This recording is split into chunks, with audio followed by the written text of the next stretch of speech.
Hello everyone, this is Barbara again with an art lesson for today. Now today we're going to talk about something that's very, very important to art, and that's pattern.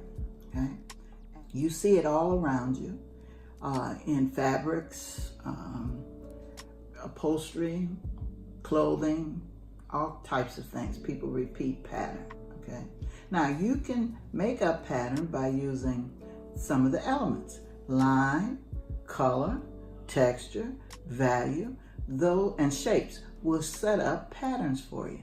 So when I teach pattern, I want my students to use their imagination and think of several different patterns that they may want to use. So I give them what I call a practice sheet.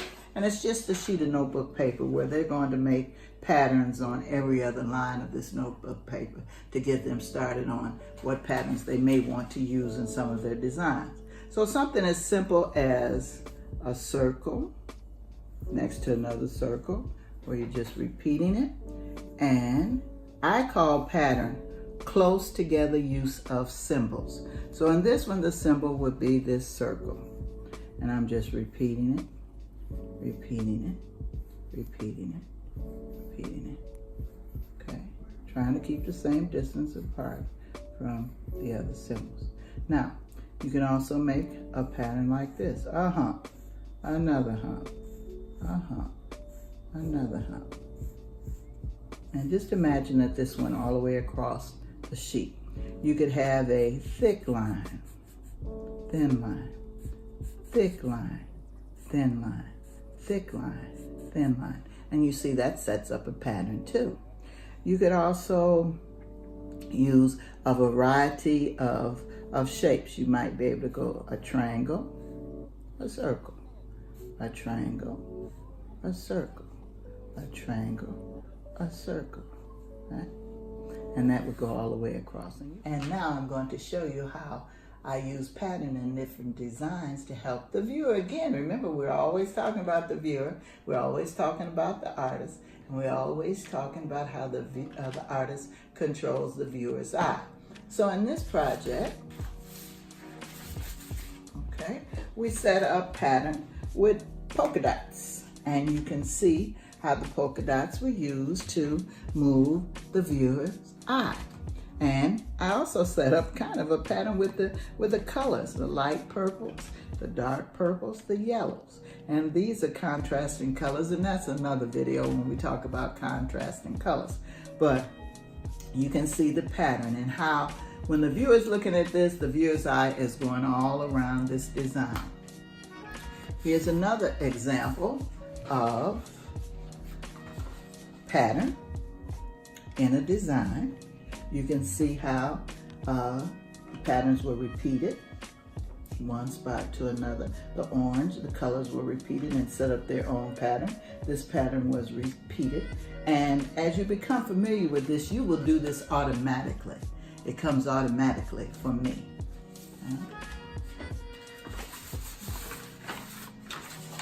This is a project that we do in the fall of the year, where we had leaves that were cut out, glued down in a collage manner, and then pattern was added to the top of the leaves. And you can see how the patterns were repeated in this design as well. This is one of my designs. It's called Mother and Child, and it was used to develop a pattern design as well. And you can see how the pattern again was repeated all over the design so that the viewer's eye moves from one spot to another. Okay? The artist was in control, and the viewer had something pleasant to look at, which was pleasing, because you're always trying to usually please the viewer's eye. Sometimes artists go off on a different beat and don't do that, but most of the time they want you to like what they've done. All right, so I'm going to show you a project that we can do with crayon and pattern. Now this is the finished product. This is a crayon piece that was done with pattern. The first step in it was to sketch the bottles, which I used in that too. The bottles don't have to be realistic. They can be somewhat abstract. but you're going to put pattern in with crayon. Now, I'm going to show you how to do one of the bottles because the bottles are overlapping, and I want you to see. They start off these abstract bottles with a top, 2 lines, come on down, and bring it on down, and it can be even that abstract, okay?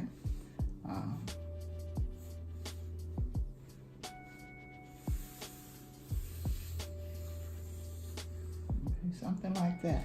And then sometimes we'll turn it upside down and do bottles in this direction as well.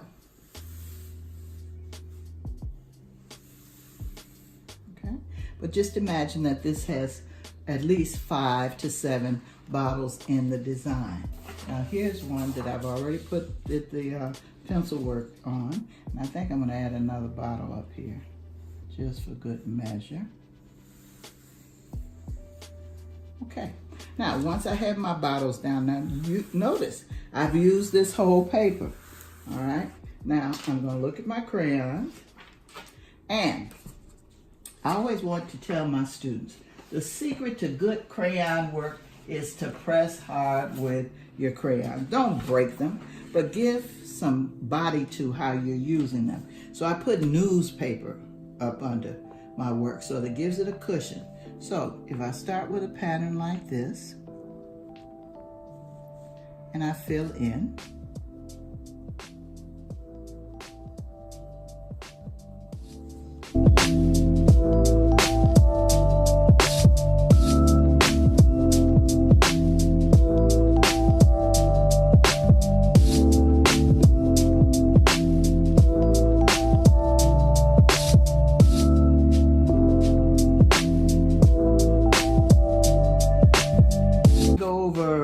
here and use that same pattern and fill in.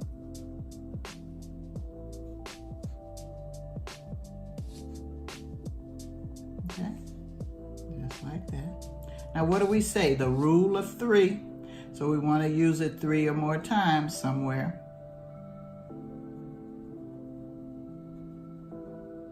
Okay, so I might go over here.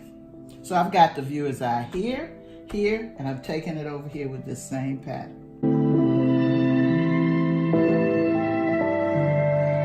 Just imagine that I've filled all of these things in, and you may want to take another color and just do some type of circular pattern in an area. I can take and do the same thing up here.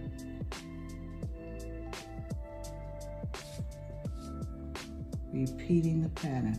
Remember, pattern again is close together repeated symbols. Now, when you want to get fancy, you can use letters of the alphabet to set up a pattern. You can use numbers to set up a pattern, and it can look very interesting to the viewer's eye. And I'm going to show you that in just a second. All right, since my name is Barbara, I'm going to use a B to set up a pattern. So I may turn my paper this way, and I might decide to use B's to set up a pattern. Notice how I'm curving one part, one B, and a straight line with the other B. Okay. Now, I could also use another color to fill in those areas. Now your colors may smear a little bit, but that's all part of using crayon. Okay, now if I put this B pattern in one spot, what do I have to do? Yes, I know you said repeat. Okay, so I'm going to repeat that someplace else. Let's see, maybe down here. Okay, so you get the idea. Now I'm going to bring this one back down for you to get a good look at.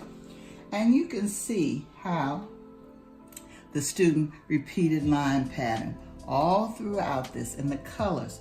Now I usually tell students pick out 5, 7, 9 colors. Don't go too far. Don't try to use every color in the box because that's a problem. Pick out your color. Same thing when you're painting. The same thing when you're using colored pencils. Same thing when you're using markers. Don't try to use every marker in the box. Pick out some and stick with it. So you can see how the light lime green was used, how the turquoise was used, the red, the orange, the yellow, and the purple.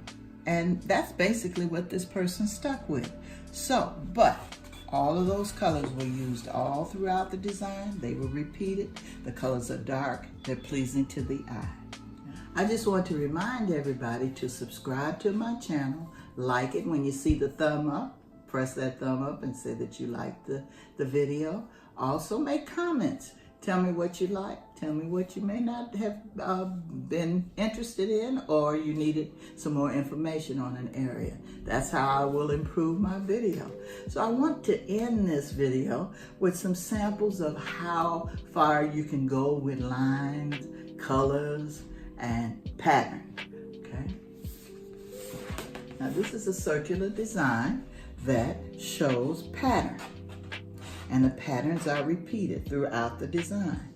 And I even set it up with these gold circles. You can see how that moves the viewer's eye from one place to another.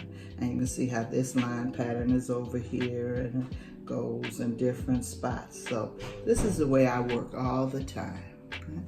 And this is the finale piece. This is an African mask that I did using line pattern along with color, and you can see how I repeated the patterns and moves the viewer's eye from one place to another, and it's pleasing to look at. And I hope you like it. And then on top of that, I hope you like my video. And again, this is Barbara, and we will have another lesson real soon.